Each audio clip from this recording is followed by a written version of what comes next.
Welcome back to another edition of the Zero Hedge Podcast. I've got a long-standing pal of mine, Mark Jeftovic, here to join me. We go way back years ago when I read your book, which was a really incredible book for how to keep your content online, which was very relevant, a couple years ago when censorship was all over the internet. You got to remember me. You got to remind me. What was the name of that book again?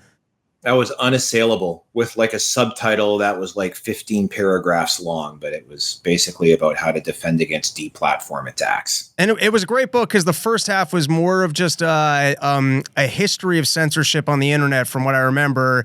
And then the second half was really a technical guide for if you are concerned with your content being censored off the internet. It was the really how to get it like totally secure from other platforms and everything so that it would be bulletproof. But over the years, we've talked about cryptocurrencies quite a bit. I've had you on my podcast, Run Your Mouth, quite a few times. And, they just passed the Genius Act this past week. Just kind of came across my radar as a new bill.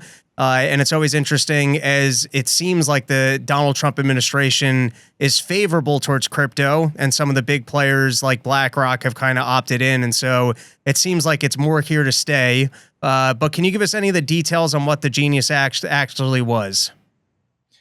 So the Genius Act was a stablecoin bill that finally created a regulatory framework for stablecoins in particular. So if you think about the whole digital asset space, there's Bitcoin, which started it all, right? It was sort of like the first cryptocurrency.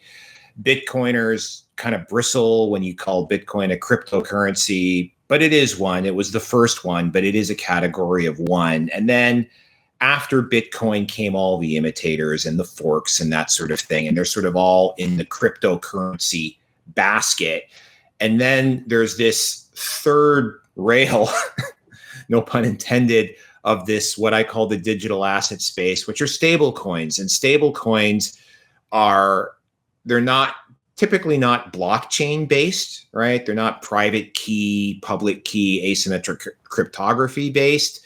They are tokenized units of the fiat dollar system or the fiat euro system, but the most popular stable coins are pegged to the US dollar, and they're pegged 1-to-1.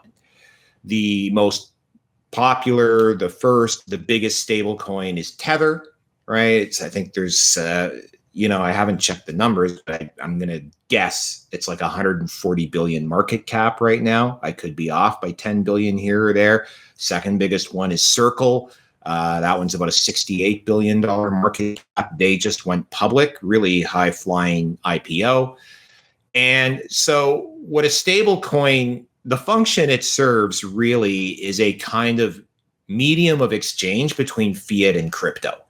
So if you have a large institutional player that wants to get into crypto or Bitcoin, they want to allocate to that space. Traditionally, what would happen is they would go to a stablecoin issuer. They'd say, we're going to allocate $50 million to go into crypto or Bitcoin. They would give the $50 million to Circle or Tether. Tether would then mint 50 million of these Tethers or USDCs. And suddenly you're in the crypto system. You're on Ethereum. You're on Bitcoin via Lightning. You're on Polygon, Solana, whatever.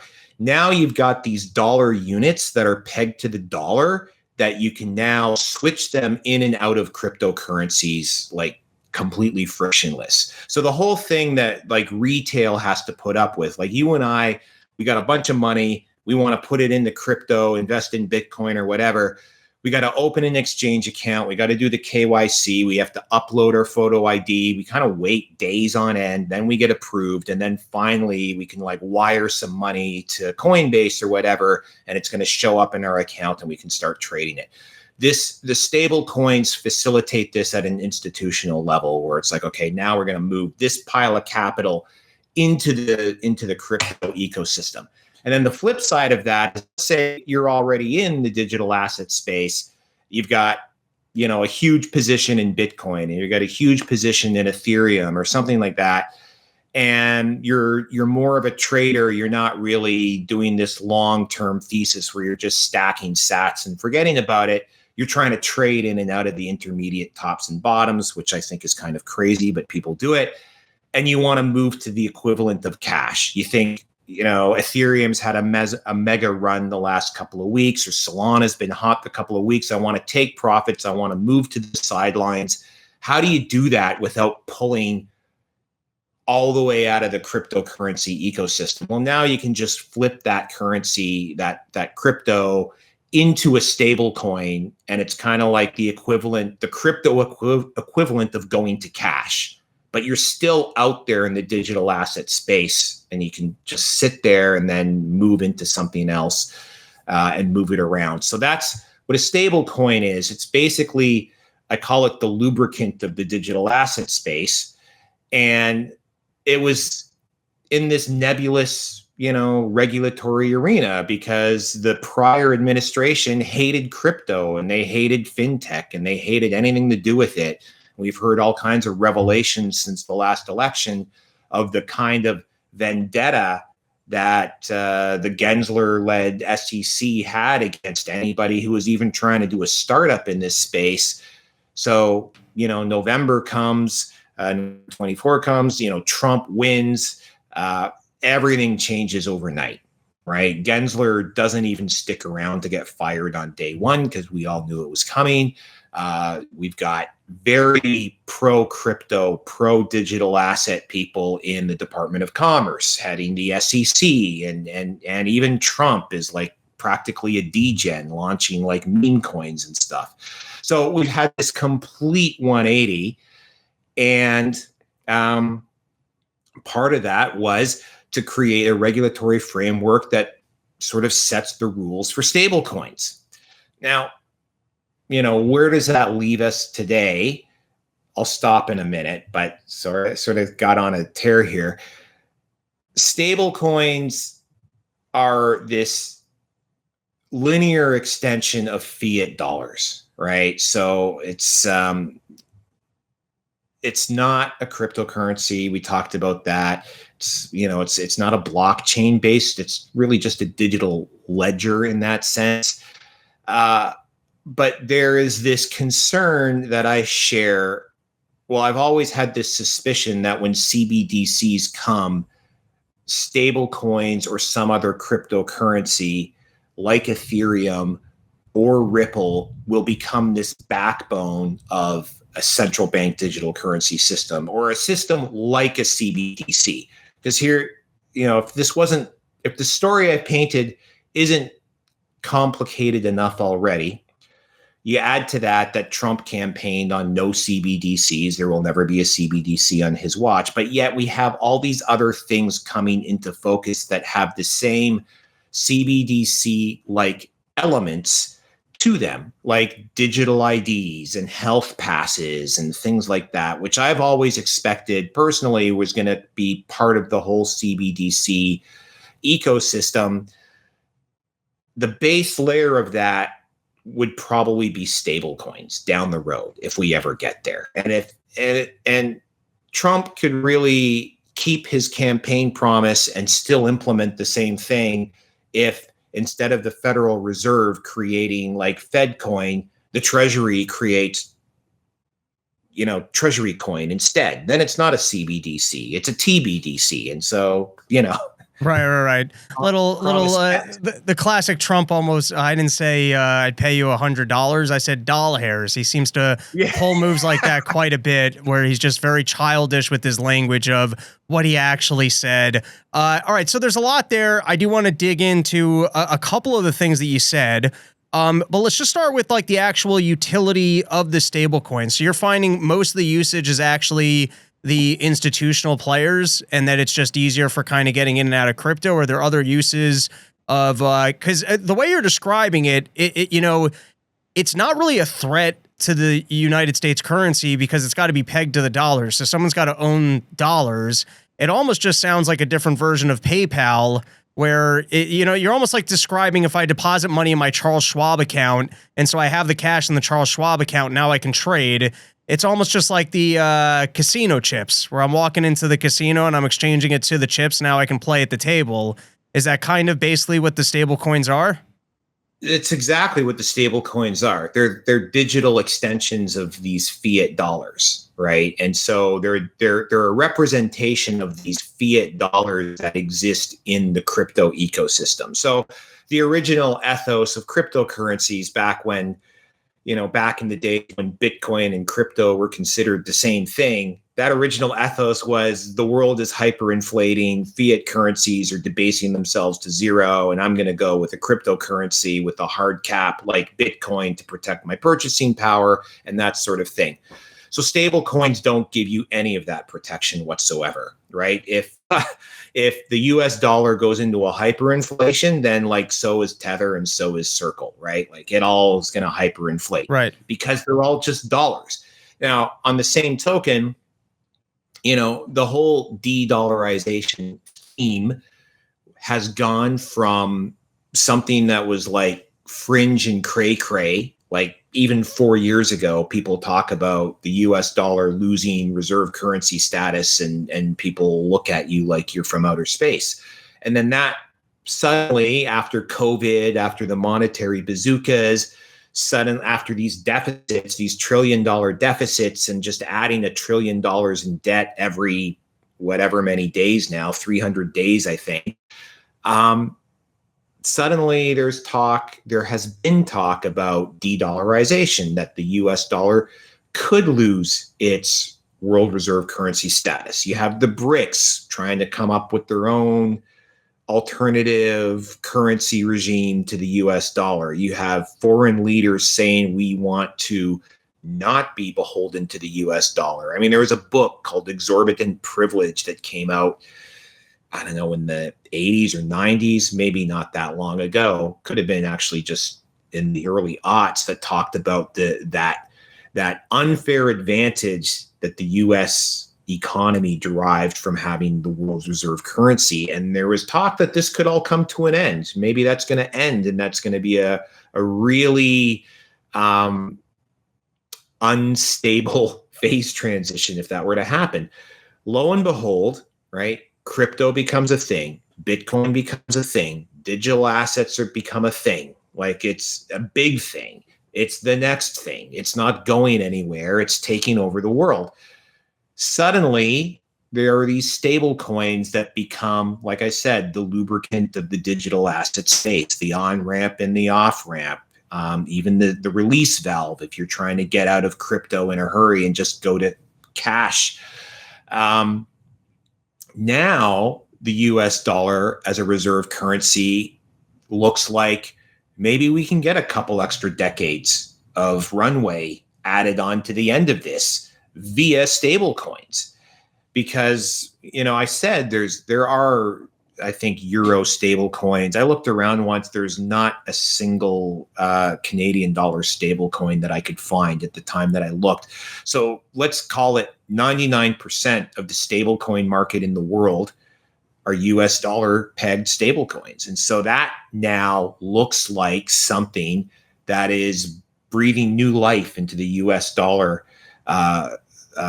privilege. And so I think the regulatory framework was created with this in mind, to say, look, we can keep this position of having this, I don't want to use the word strong dollar, but strongly accepted dollar, universally accepted dollar. It can stay that way for another couple decades through stable coins. Stated somewhat differently, so part of specifically the Bitcoin pitch is the better store of value, because there's a finite amount that can exist. And so you don't have the same risk of inflation, or there isn't the risk of inflation such as a fiat currency where you can endlessly print it. And that was one of the pitch for Bitcoin.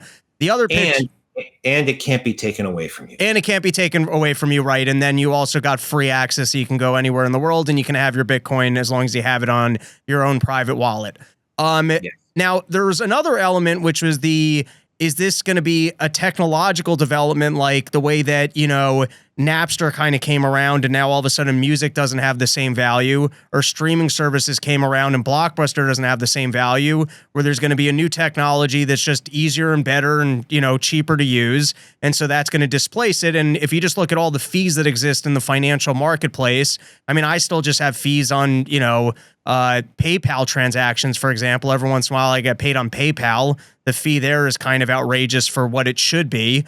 So now I guess what you're kind of describing is, so the stable coins, they do nothing on the inflationary side, but in terms of just the ease of use and kind of digitalizing money so that I can more easily, circumvent banks' fees, send it abroad, or just use my money on the internet more freely.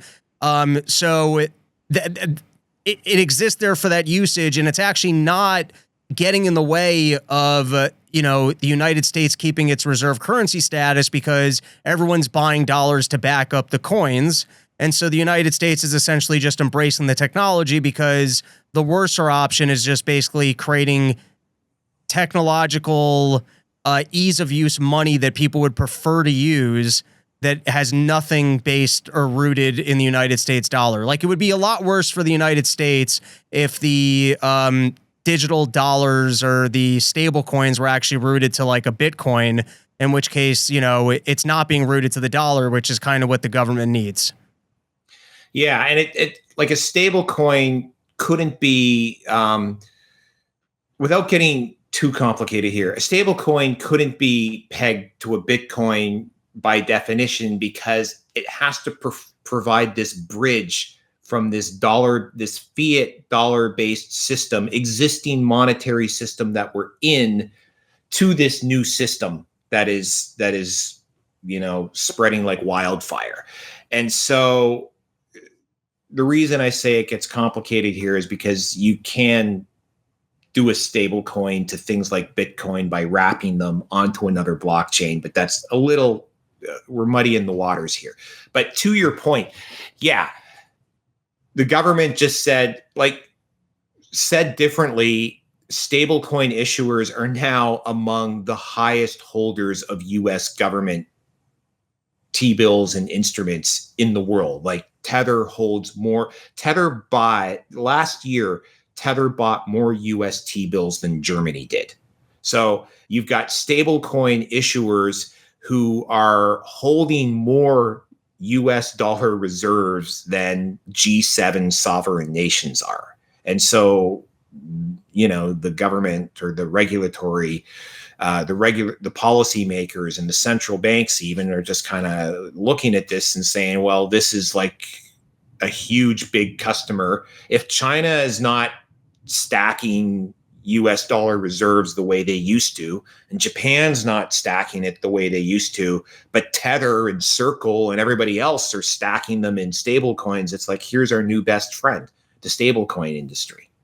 All right. So there are two other things that I just want to take a look at here. But the first is, I do want to delve into the concept of central bank digital currencies. And I got a hot take here, and you can tell me if I'm absolutely wrong. So I just want to start this off by saying, listen, I hate fiat currencies and the Fed.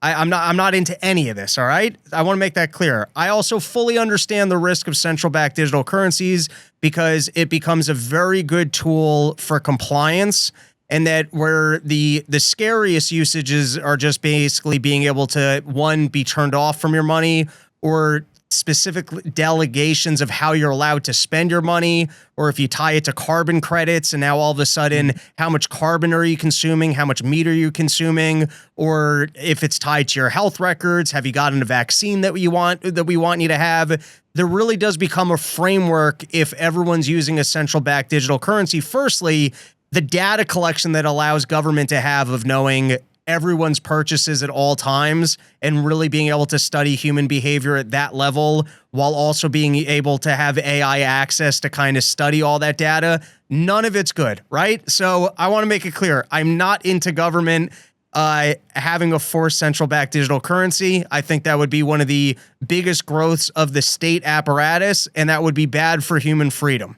So with all that said of me being against it, if they had a central bank digital currency, which essentially we're already using digital currencies, and it was something that you could use, but there was still regular currency, and it wasn't like you were forced to use the digital currency.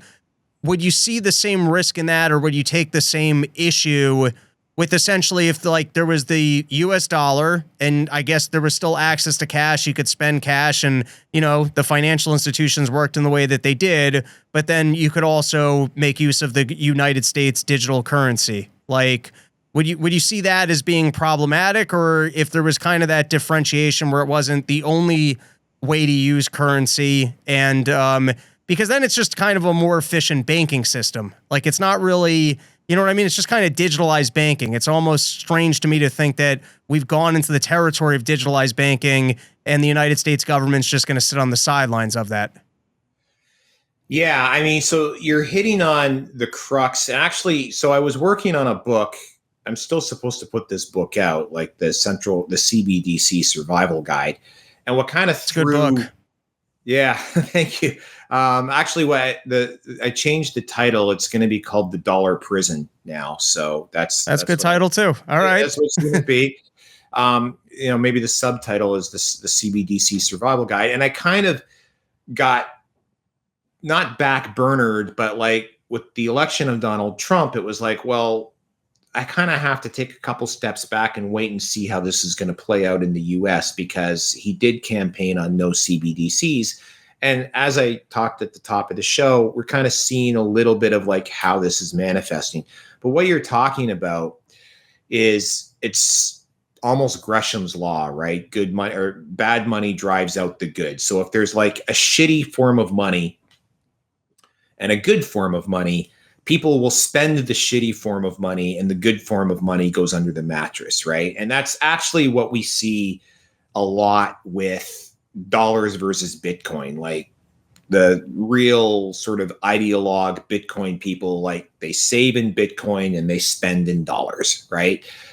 There's a certain amount of spending in Bitcoin, but that's roughly along those lines. With a CBDC, it's like, okay, do I really want to use a coin that has this level of surveillance and control built into it? I don't think they really launched that way. They just kind of morphed that way. But the Bank of Canada here, where I live in Canada, they did some studies, and there's no interest in CBDCs because the general public is like, why?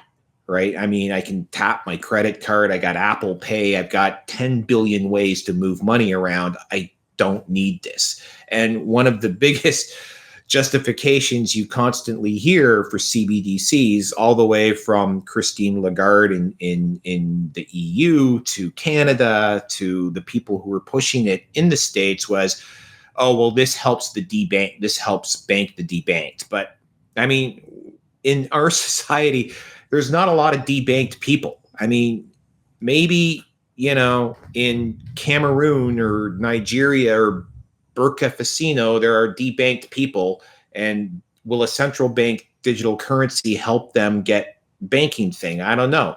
We've seen sort of micro cryptocurrencies that do a better job. Like, I was trying to think of the country. In Bolivia, I think it was Bolivia, store owners have started posting prices in Tether, right? Instead of like the local currency. So you sort of see these other initiatives sort of bank the debanked more than a central bank digital currency will. But what happens if 90% of the jobs are automated out of existence by AI? What happens if there is, or when the next global financial crisis / COVID / whatever, World War III happens, that creates a systemic crisis that has a lot of panic, requires a lot of liquidity, and has a lot of unemployment coming with it. Like lockdowns shut down a lot of businesses, put a lot of people out of work. What happens when the next black swan event comes along? And I think it's AI that just puts a ton of people out of work. Where I'm going with this is UBI. You can talk about it. We've talked about it in the past. Like there's all kinds of reasons why UBI won't work and is a bad idea and just doesn't really solve any problems, but it is inevitable. We are headed for a world of UBI, universal basic income. And universal basic income, if that's what you require to feed your family and to keep a roof over your head, you're going to use the CBDC. And the CBDC is going to be the rails for the UBI. And that's how you get a huge chunk of the population walking around with an app on their phone that tells them how much meat they can eat that month, how many trips they can go on. And then you have full compliance over the entire population. Well, not the entire population. You have full compliance over everyone who depends on the state for their economic viability. But you might also have, if you want to receive those funds, then there's certain regulatory framework of the way your business operates. And then, unless you seem to be just catering to the elites. And I don't know that I fully buy into mass unemployment because of AI technology, but working within your framework, I could still see then for the providers a regulatory framework of what they need to do in order to be able to accept the payments, and then you kind of just have pretty widespread compliance over whatever the government agenda is that day. And so it might be woke or whatever it is. Yeah. If you want to get your monthly stimmy on your phone, you'll have to comply. And if you're a business that relies on taking other people's stimmies as payment to keep your business going, then you're going to have to comply. Cutting in here for a second to plug our sponsor, My Patriot Supply. Have you ever noticed that the power always seems to go out right when you need it most? Whether it's a heat wave, summer storm, or just too many people running the AC at once, our fragile grid can't keep up. And that's why I want to recommend the Grid Doctor 3300 solar generator from My Patriot Supply. This thing's a beast. It's 3,300 watts of off-the-grid power. It's going to keep your fridge, freezer, lights, even medical devices running whenever the power grid fails. And right now, crazy deal going on. When you buy the Grid Doctor 3300, they'll throw in 2 waterproof 200-watt solar panels completely free. That's an $894 value. And guys, these aren't cheap plastic panels. They're super durable, waterproof, built to last through storms, heat, and who knows what else. So right now, go to mypatriotsupply.com/Rob to claim your free panels. Once again, that's mypatriotsupply.com/Rob. You get the free panels, and you're ready for life off the grid. All right, let's get back into it. I could see one other use case where it's just kind of practical, and I think the audience is going to hate me on this one. But I probably put together, I probably produce about 75 comedy shows a year. And on each one of those comedy shows, I got to pay out usually probably 2 or 3 other comics. And at some point, I've done enough gigs with someone over a course of a year that they're above $600. I also, I pay out people for random production tasks. I pay people to pretend occasionally to film stuff. If you're running your own business and I could pay people through like a cryptocurrency that I then didn't have to do a W-9 or track the payments that I've made to people, and the government actually just has a record of those payments and now they're responsible for their own W-9s, that would make business a lot easier. So you're saying if that was built into a CBDC, you would be fine with using it? I would. So then I would have to sit down and be like, do I want to opt into this? And I'd have to really consider it. But for an ease of use, running a business, if there was like a digital app that I could pay out gig workers on, that I then did not have to keep a record of the payments or have to issue W-9s, that would be a huge help. That's fair. That's a fair comment. I mean, I'm not American, so I don't know how burdensome that is. I do pay some US like jobbers and freelancers, and sometimes, most of the time, I pay them in Bitcoin, right? So it's I don't even bother with that stuff. But the ones I don't, like, I'm pretty sure I've paid some of my audiobook narrators like more than $600 in a year. Are you telling me I'm supposed to be filing W-9s and filing paperwork with the IRS? If you were in America, you would have to listen. I got an accountant who, for the most part, deals with all this stuff, but I got to keep the records and give them to him. And this audience is a lot more financially savvy, so they might hear this and send me a note letting me know this software exists or here's why you're a dummy. But essentially the answer to that is yes. That unless you've issued the W-9, then it becomes something that you can't just deduct as an expense, because I think to the IRS it exists as your income and not somebody else's income. So like, for example, if let's just say I produced a gig and I was not the headliner. So let's just keep the math simple. Let's say $1,000 come in and I hand $900 to the headliner. If I don't issue that W-9, I'm responsible for $1,000 on my taxes. Okay. And so let's envision a world, which I think is quite reasonable to expect, built on top of stable coins, right? That stable coins themselves, they're sort of blockchain agnostic, right? Like Tether, USDC, DAI, whatever, they can exist on Ethereum, Solana, Bitcoin, Stacks, anything. And so now imagine like someone just builds a compliance app on top of that to say, I would go with that over central bank digital currency. Right. But then imagine then the government said like that sort of just becomes like the ISO 2702 standard of stablecoin transmission. Right.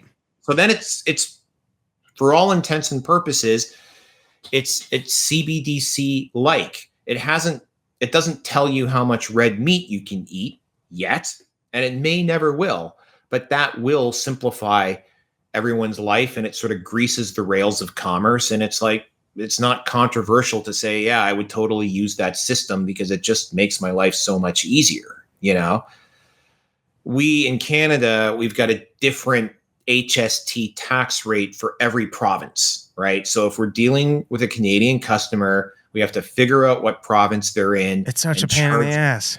And and you've got 50 states. I don't know if it's like that there, but here it's like, okay, but what if it's just built into the unit?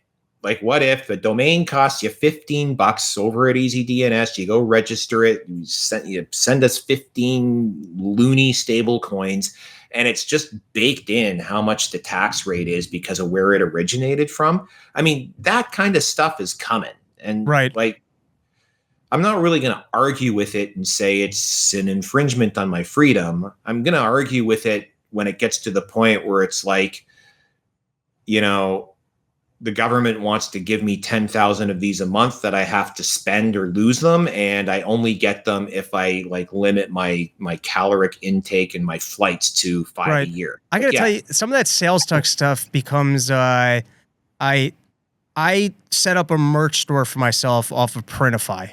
And I almost wish, I think I was joking with my dad about this. I got some letter in the mail the other day from Charles Schwab. I don't even know what it was about. And I'm just too busy with stuff, but it was something about a change to one of my accounts. And I was like, I needed like to live in a world where if I sign up for your service and I agree to terms of service, we're locked in. You don't get to make changes. I agree to use your service under these conditions. And so this literally happened to me with this website, Printify. I was trying to figure out really just printing merch for after gigs. And then they had decent drop shipping. And so I was like, just started playing around with it. I built a site. I was like, you know what? This is easy enough to use. And now I can just sell t-shirts to fans if they want to buy them. Great. And then at some point, like 2 months after I set it up, I get something from them where you have to now opt in that they changed their terms of service. And I think it was that they're no longer automatically collecting sales tax. And so you're now responsible for it. But I don't even know how you go about doing that. That means at the end of the year, I think you would have to look at each state where you sold each one of the t-shirts and then deduct the sales tax from your profits to pay out, I don't know, $3.50 to Texas for the one but like, to your point, the fact that we don't have this automated, almost based off of digital currencies to just go, here's a transaction between this person here and this person there, here's the rate, and just do it all automatically. I kind of had the opposite thing happen with Stripe, right? Okay. I still do. It's on an ongoing basis because I've got a bunch of different businesses, right? Like EasyDNS is the main one. I got the newsletter, different Stripe accounts for all this stuff.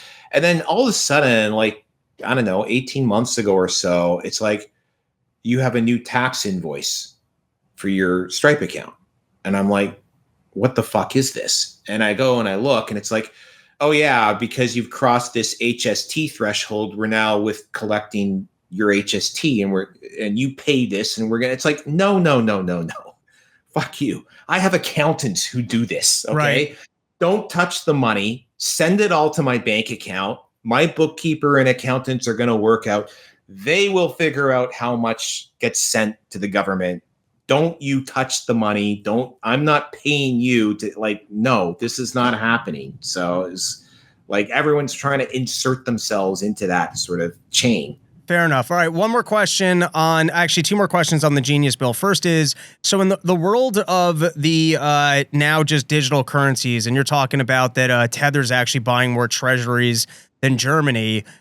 So are the banks trying to combat this? Because I would just think, firstly, banks just want more money in their banks. It's more reserves, which means that they can print and create more just money because of fractional reserve banking. And then I would just think as much money as exists within their kind of ecosphere, firstly, it's more loans that they get to generate, just more fees that they get to have on people. So maybe they're making the shift where they're going to start buying in or teaming up or having these. I know that some of the businesses that explored this, it somewhat got shut down. Like I think Facebook was looking to do the Libra thing and the government kind of went after them. So they just walked away from it. But I'm curious if the banks are kind of taking issue with this framework or if they somehow inserted themselves into this regulatory bill to make it slightly more favorable to them. Yeah, I think they're on side with it, and they are basically going to be stablecoin issuers of their own. They will form, groups or consortiums, and it's not just the banks. Like Walmart and Amazon are looking at doing their own stablecoin. PayPal already has their own stablecoin. So it's just basically everybody and their brother is going to issue a stablecoin or join with a few other banks and issue stablecoins. At that point, it's like a gift card. Yeah, well, that's kind of what the US dollar is anyway. It's just kind of like a loyalty point system. All right, fair enough. So now let's move on to, I think part of what left the space for, the digitalized currencies, and this is kind of the Bitcoin versus Bitcoin Cash argument of that, Bitcoin could have been a better technology for payment processing, which then would have boosted demand to actually use it because now it's not just a store of value. You have something that's actually a better system. And if it's a better system that it can displace the banking and all these other industries, you're going to have more usage. It didn't go that way. And so now it seems to have left more of an environment for people to come in and create digital currencies that you can more easily just spend your money online in a digital fashion. To you, are all of these other options and frameworks better or worse for Bitcoin? Bitcoin is category 1, will not be displaced by anything, whether it's a store of value or a payment system. I mean, the original white paper said P2P digital cash system, and now here we are sort of like using it as a store of value more than anything else, I think, at that institutional level. I think it becomes like a monetary base layer in whatever comes next in the global financial system. It's not going to be, maybe not the monetary base layer, but there's going to be some sort of Bretton Woods 2 or Bretton Woods 3, whichever one we're on. And Bitcoin is going to be a component of it. Payments, does it get used for payments? I mean, there's Lightning. It's not huge, but it's actually doing quite well. And have you ever sent a Lightning payment? Have you ever used it? I mean, I'm so on the technological side of Bitcoin. I mean, the actual crypto people or Bitcoin lovers would hate me. I've invested, a fair amount into Bitcoin. I love it as a store of wealth, but I just have it on Coinbase and Gemini like the world's biggest idiot. So I'm not really engaged with the technological aspect that everyone loves with the not your keys, not your coin. I know all the gospel, but I'm just haven't engaged with it on that level. Okay, dude, you've got to fix that. Just get with like Bitcoin Mentor or someone and just get it off the exchange. But for spending it, like Lightning, I always used to joke, what people really want is PayPal, and that was almost like an abomination from the Bitcoin sort of maxi ideology. But the point was the ease of use, right, is there. Lightning is almost magical to use. Like it's just so fast, and it's as easy to use. You just generate a QR code, you scan it, it's done. I've just moved a bunch of money from me to you, and it's cost like a fraction of a cent. It's wonderful.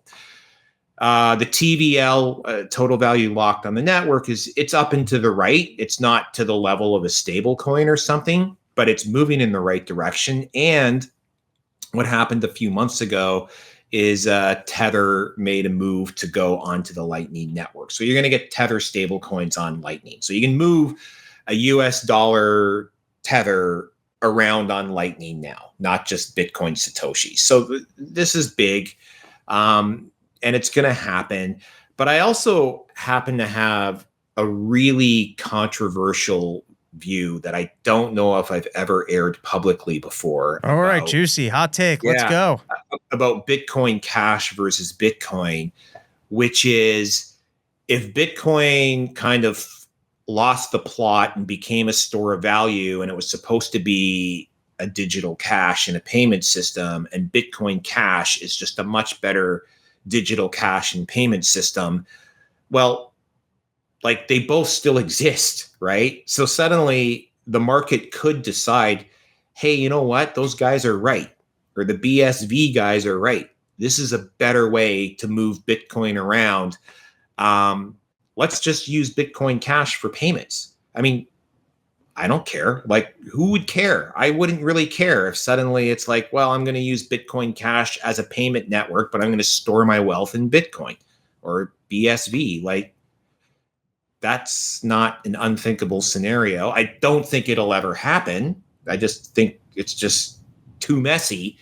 But theoretically, you could just, we have this cacophony of cryptocurrencies doing all kinds of different things. So if something fulfills that market need for a payments rails that's not tied to a dollar, why not? I mean, it's they're not mutually exclusive is where I'm going with that. So I got to ask about this concept of Bitcoin as kind of base layer, because in a way it almost seems like an oxymoron to me, because if, let's just say the dollar goes under, let's just go totally theoretical, and now they got to create a new currency, and they go, all right, listen, we own all this gold, we own all this Bitcoin, and this is what's now backing the new currency. And then they just go back to fractional reserve banking and all of their inflationary monetary policies, but it's supposedly backed by something, and then it's just the same story. We all know it'll be the same story. Fractional reserve banking always goes the same way. We know this. All right. So now if I can own Bitcoin, you'd have to be the world's biggest sucker to go and get whatever the new currency is. Like, if anyone's going to opt into Bitcoin as being the base layer and you can own, I mean, I guess that's kind of what happened with gold. Gold was base layer and people still interacted with dollars because they were, I guess, easier to use, and you knew that you could redeem them by paying your taxes. But I would think in a digital currency landscape, unless the governments use Bitcoin as the base layer and banned people from owning it, kind of like, Roosevelt did with gold. And so they said, all right, we recognize this is real money, so we're going to own it. And now we're going to hold that as the actual asset and then just engage in fractional reserve banking. But if you can own Bitcoin, then how do they, you know what I mean? Then just, why wouldn't everyone just own the Bitcoin? And then what's the point of, you know what I mean? What's the point of like whatever other currency they try and build off of it? What I talk about base layer, like Bitcoin as a base layer, I'm talking more about collateralization of it at the base layer. So you'll get to this point where very few Bitcoin will move around on chain. Got it. And, I mean, because soon enough it'll probably cost a lot to do a transaction. I mean, theoretically, 10 or 20 more halvings out, right?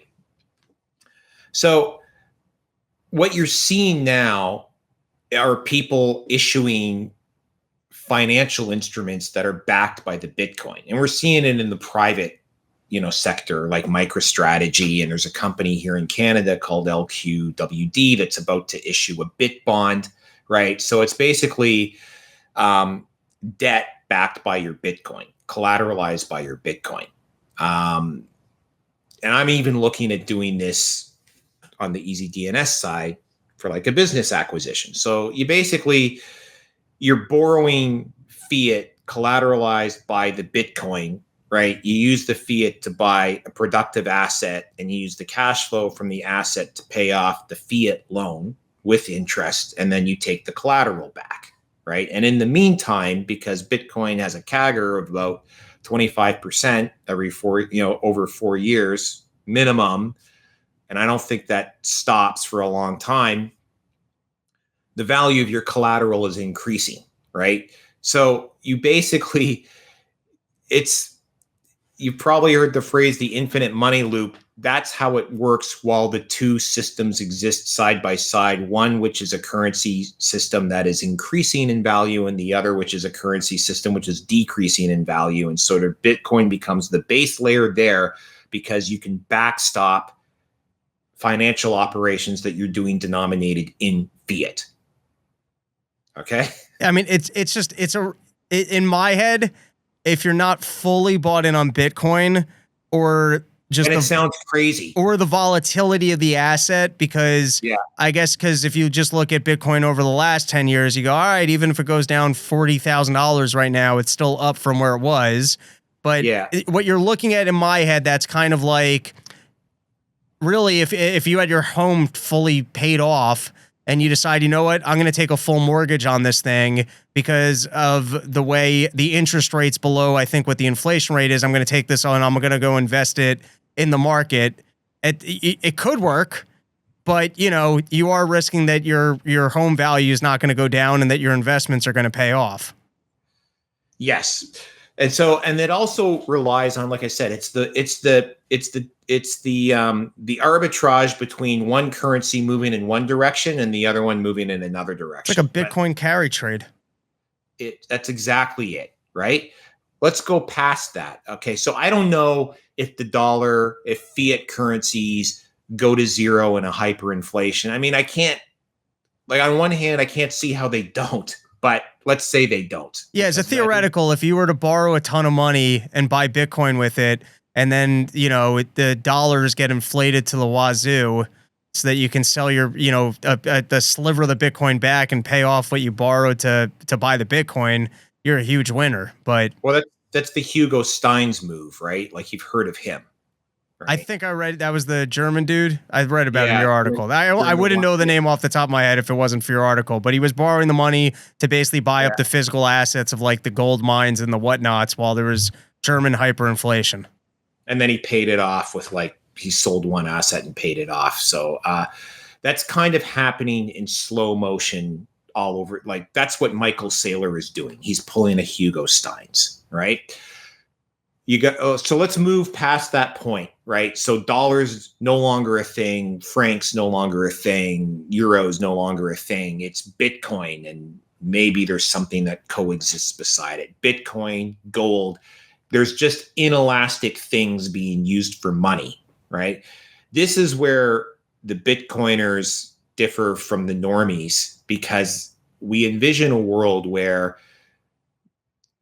all of this growing economy, all of this e-commerce, all of this financial activity actually happens against the backdrop of a deflationary currency, which, if you talk to a normie economist, that's rubber room talk, right? You get locked away for saying that because it's impossible, because everybody looks at the chart of prices of any commodity over time, and it just goes up, and they just think that just inflation is as natural as sunrise and soil erosion. That's just the way the world works.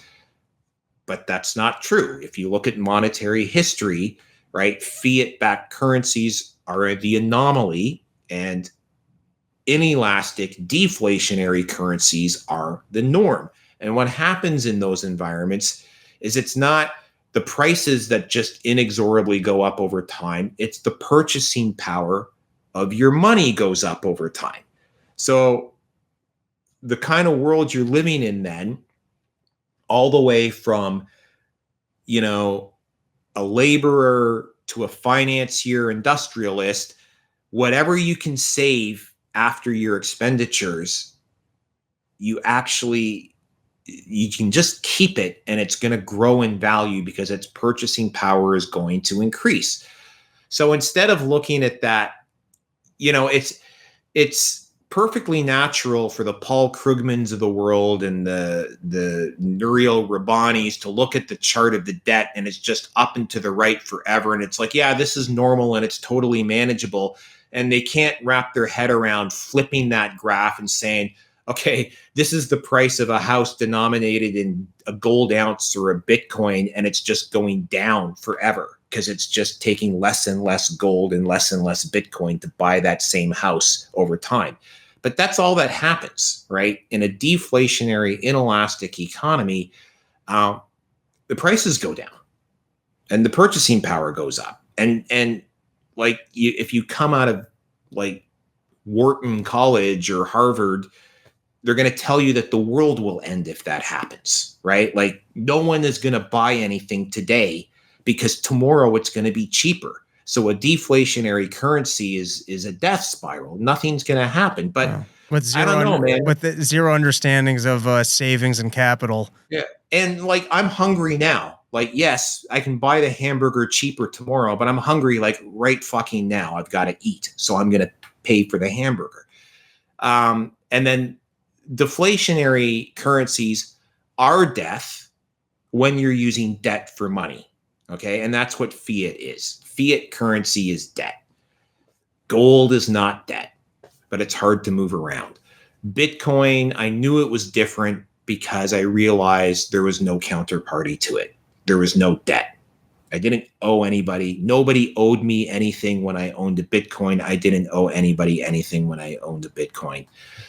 Same with a gold ounce. I mean, I still like gold, but I just, for the modern age, gold isn't portable the way Bitcoin is, right? All right. I think we covered it. Was there any other current topics you wanted to get into? If not, if you want to plug where everyone can find your work, you've got a number of ebooks out. You also publish pretty regular articles up on the site. So why don't you let everyone know where they can find you? Yeah, my latest, I did a special report on Bitcoin treasury companies. You know, that's like the MicroStrategies. And now there's like a whole, you know, there's a whole roster of them coming out. And I wrote the sort of my thinking behind that, why they work, why some of them don't work, you know, which ones are sort of more viable than others. And if you just go to, I think it's playbook.thebitcoincapitalist.com, that's where you can download it. Other than that, you know, my day jobs, I run EasyDNS, we do web hosting and domain names. And if you want to be with a place that's not going to like cancel you, then come on over and I'll create a zero hedge code and get a discount on your first domain purchase or whatever. There you go. And I'm out on tour. You can catch me playing front and backyards all over the country, porchtour.com. And if you want to just send me on Twitter, any of those links, I'll put it right into the episode description. And thank you so much for hanging out with me. Thanks, Robbie. It's always great to see you.